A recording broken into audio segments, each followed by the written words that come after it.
Hello student आज का topic है हमारा इनकम टैक्स।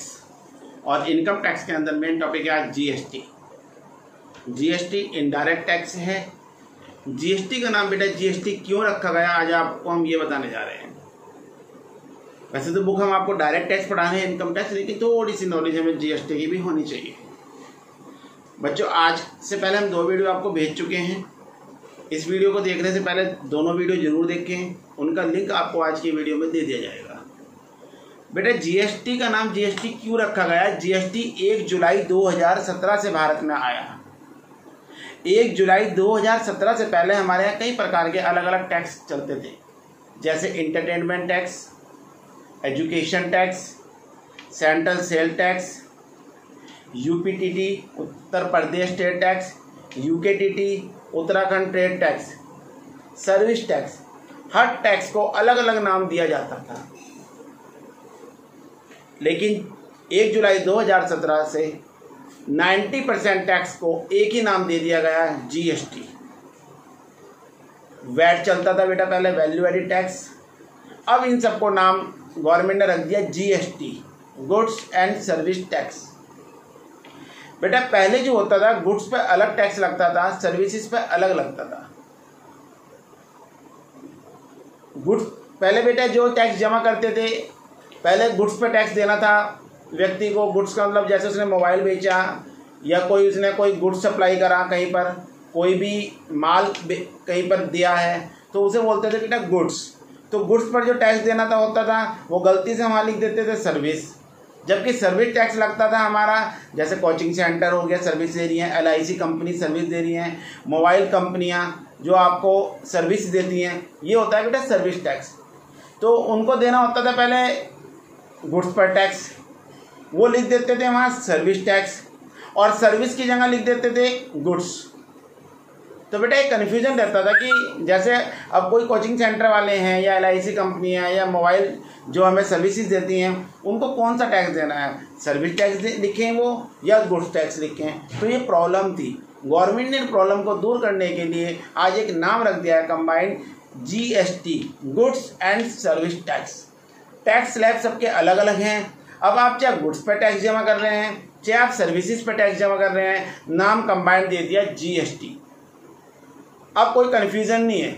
यदि मोबाइल कंपनियों को टैक्स देना है, एलआईसी कंपनी को टैक्स देना है, कोचिंग सेंटर को टैक्स देना है, बैंक को देना है, ये सब सर्विस टैक्स लिखते थे पहले, अब इनको जीएसटी लिखना है। और यदि मान लो कोई प्रोडक्शन कंपनी है जो प्रोडक्शन करती हैं, या कोई बंदा है जो अपने मोबाइल सेल करता है, जो गुड्स सप्लाई करते हैं, उनको लिखना था गुड्स टैक्स, लेकिन वो आज भी लिखेंगे हमारे यहाँ GST, goods and service tax. तो अब ये कन्फ्यूज़न बेटा दूर हो गया है, इसी वजह से इसका कंबाइंड नाम रखा गया जीएसटी। अब हम आपको बता रहे हैं बेटा जीएसटी के कितने पार्ट करे गए हैं। ठीक है बेटा, ये ध्यान से समझेंगे आप। Hey there. Subscribe to my channel. And also press this bell icon so you never miss any new update. तो बेटा जीएसटी के 3 पार्ट कर दिए गए हैं, CGST, SGST, IGST. Central GST, state GST, integrated GST. हमारी सेंट्रल गवर्नमेंट का state government से बेटा ये टाई अप हुआ है कि यदि हम स्टेट टू स्टेट अर्निंग करते हैं, स्टेट टू स्टेट, सपोज करो बच्चों मैं ट्यूशन पढ़ाता हूँ और मैं जिन बच्चों को पढ़ाता हूँ बेटा वो बच्चे भी हमारे उत्तराखंड के और मैं भी उत्तराखंड का हूँ, तो उनसे जो भी मुझे टैक्स मिलेगा 50% सेंट्रल को जाएगा, 50% स्टेट गवर्नमेंट को जाएगा। सपोज करो मैं रुड़की में रहता हूँ और मैं रुड़की के बच्चे पढ़ाता हूँ और मुझे उनकी फीस पर 10,000 टैक्स जमा करना है, तो ये 5,000 सेंट्रल गवर्नमेंट को दिया जाएगा और 5,000 स्टेट गवर्नमेंट को। क्योंकि जो भी इनकम हमें स्टेट टू स्टेट होगी उस पर जो भी हमें टैक्स मिलेगा, आधा सेंट्रल गवर्नमेंट, आधा स्टेट गवर्नमेंट। सपोज करो बेटा मैं आज देहरादून गया, मैं रुड़की का रहने वाला हूँ और देहरादून जाता हूँ और आज मैं वहाँ रात को होटल में स्टे करता हूँ। वहाँ पे कोई अपना मैंने रेस्टोरेंट लिया या कोई होटल लिया, वहाँ पे मैं रुकता हूँ और मेरा बिल बना बेटा 10,000। मैं भी उत्तराखंड का, होटल भी उत्तराखंड का और 10,000 रुपये पे मेरे पे टैक्स लगा बेटा 2800। लग्जरी होटल में रुका, 28% टैक्स लगा, तो 2800 में से 1400 वो टैक्स सेंट्रल गवर्नमेंट को जाएगा और 1400 वो टैक्स स्टेट गवर्नमेंट को जाएगा।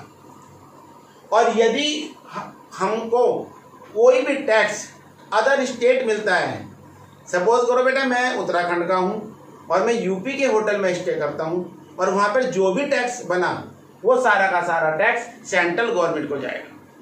यदि हमें इनकम स्टेट टू स्टेट हो रही है, उत्तराखंड टू उत्तराखंड हो रही है, तो जो भी टैक्स मिलेगा 50% बेटा सेंट्रल गवर्नमेंट रखेगी, 50% स्टेट गवर्नमेंट रखेगी।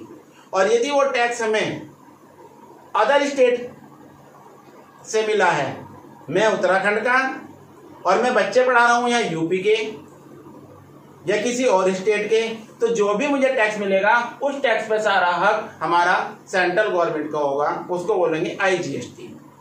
तो ये थे बेटे जीएसटी के पार्ट। जीएसटी के टैक्स स्लैब 0%, 3%, 5%, 12%, 18% और 28%। ये जीएसटी के टैक्स रेट हैं। 0% किन किन आइटमों पे लगता है वो बता रहा हूँ बेटा मैं। पूरी लिस्ट तो गूगल पे पड़ी हुई है, पूरी लिस्ट देख सकते हैं। मैं तो आपको 5-6 एंट्री के नाम बता रहा हूँ, जैसे milk, bread, fruits, vegetable, rice, papad, wheat flour, आटा, गेहूं का आटा, इन सब पे टैक्स रेट बेटा 0% है। किचन में यूज होने वाली आइटम।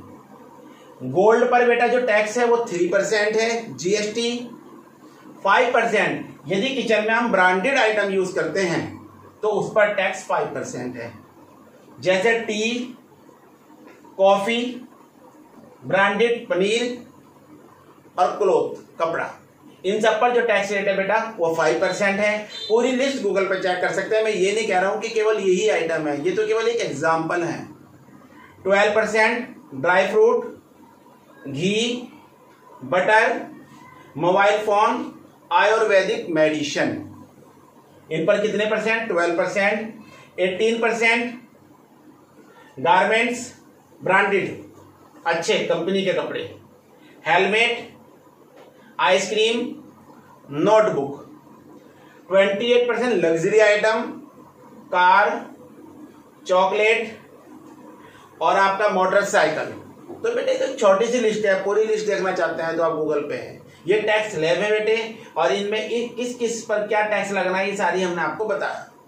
तो ये जीएसटी का पार्ट हमारा बेटे यहाँ खत्म होता है। अब हम आपको 4th वीडियो में पढ़ाएंगे सोर्स ऑफ इनकम, इनकम के साधन, पैसे कहाँ कहाँ से कमाए जा सकते हैं। यहाँ से हमारी इनकम टैक्स की बुक स्टार्ट होती है। तो